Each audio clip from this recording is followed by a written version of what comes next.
It's kinda dark out. I do think that fight of the light, This is a rough draft, but fuck it, the timing was right. Now let's take a look at Lake Pontchartrain in Louisiana. This is the longest bridge in the world that runs continuously over water. There's longer bridges, but this is the longest one in the US, and again, the longest one in the world that runs continuously over water. 24 miles, and at 24 miles, let's take a look here at the supposed ball earth curvature rate based on 24 miles. So at 24 miles, let's take a look here, and so we get 384 feet. And let's take a look again at Lake Pontchartrain. And the aspect of perspective really needs to be understood before moving forward when it comes to this bridge in particular, as we get this side angle. And I'm going to put pause right here. And as you can see, the concrete pilings as you move your way along the bridge. And obviously, when you get towards the end, it appears it's actually in the water. And this is, again, about perspective.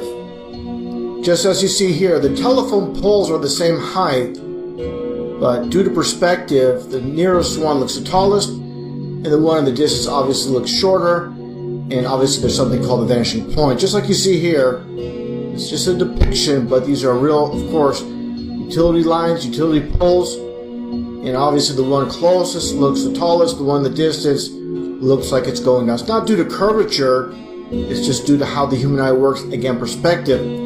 Just like the sun, how it works in the sky. It doesn't sink per se, it's just due to perspective and how the human eye works. It remains a constant height, and as it circles above the flat earth, due to perspective, it only appears to go down, but in actuality, the sun never sets. And take a look at this footage out at sea with a digital camera zooming in at the sun when it appears to be setting, and you zoom in and it comes back into full display. This shows without a shadow of a doubt that the sun doesn't actually set. It's just due to perspective, like I showed earlier, clear as day.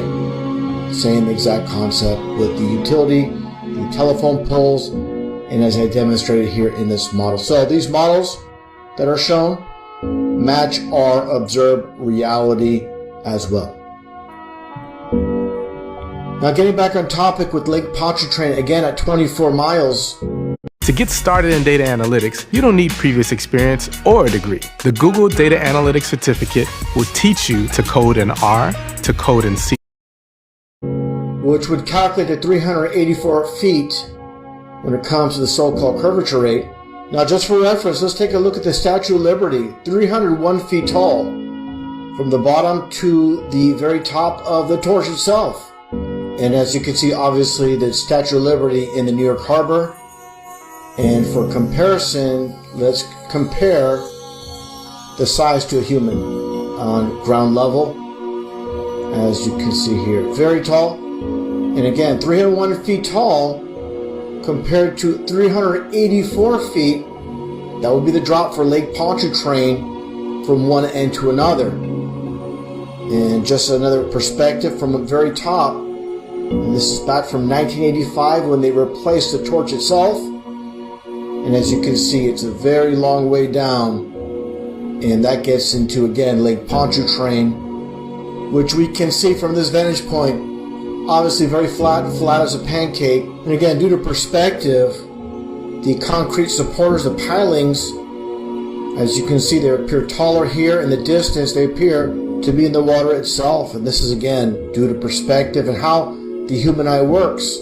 And for reference, an overhead view of Lake Pontchartrain and the bridge itself. And let's get to this time-lapse footage. As you can see here, I inserted, just for reference, the Statue of Liberty in the water itself. Now you tell me, is there any deviation in the bridge itself that would quantify 384 feet of curvature? Again, the Statue of Liberty itself at 301 feet, and all we see is flat water. And this bridge, for the most part, there are peaks and valleys, as you can see right here, and that's not due to the so-called curve of the earth. That's just based on the bridge construction itself. And I guarantee you, if you ask the engineers who constructed this bridge itself, if you ask them, did you put the curvature of the earth into consideration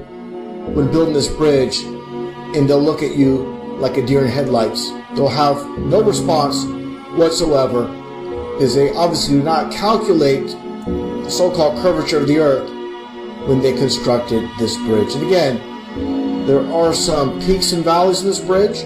There's ups and downs, but nothing in the realm of a 384-foot drop when it comes to the so-called ball earth. I'll play this a little bit more.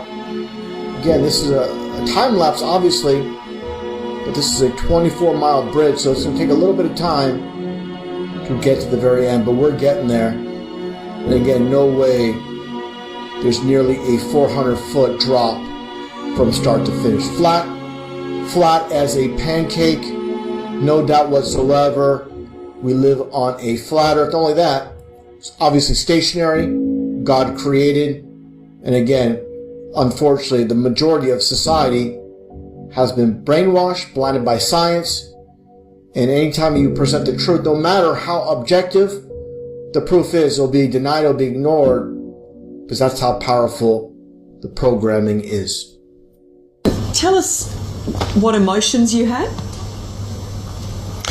Well, when I was standing outside that capsule, it was a very quiet and peaceful moment, you know. At that moment, you look at the world, and it looks very fragile. You could see the curvature of the earth. You've been lied to by textbooks, and that dude who jumped out of a perfectly good balloon, what's his name? Felix Baumgartner, he would have been about 2 millimeters above the surface of this globe.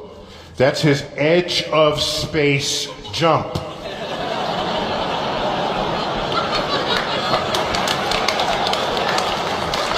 Now, you know, I don't, it's fine. He wants to. It don't take a rocket scientist to understand that, right? Like, y'all tracking? Like, if this is the Earth, you can't be this far off of the Earth and see that the Earth is round. Like, that's not how it works. It still looks, you still can't even see the curvature of the Earth, really. Just think about it. I don't have a problem if he does it, but the honesty of it would greatly diminish what I think people thought he was actually doing. And not only that, they made sure to photograph him standing there with a really wide-angle lens, which curves horizontal lines. So in the photo, you see this curvature of Earth's surface, and he said, wow, he's in space, look at that. You could see the curvature of the earth. No, he's not. At that height, you... All you need is a real wide-angle lens like these, man. Like, come on. If you shoot film, you know. If you know, you know. Come on. You don't see the curvature of the Earth if you are 2 millimeters above this beach ball. You just don't. That stuff is flat. That stuff is flat. That stuff is flat. Probably none of us will have a job. There will be, but in that benign scenario, there will be universal high income. Not universal basic income, universal high income. There will be no shortage of goods or services. And I think the benign scenario is the most likely scenario, probably, 80% likely, if you ask, in my opinion. The question will not be one of lacking goods or services. You'll have, everyone will have access to as much in the way of goods and services as they would like. The question will really be one of meaning, of how, if the computer can do, and the robots can do everything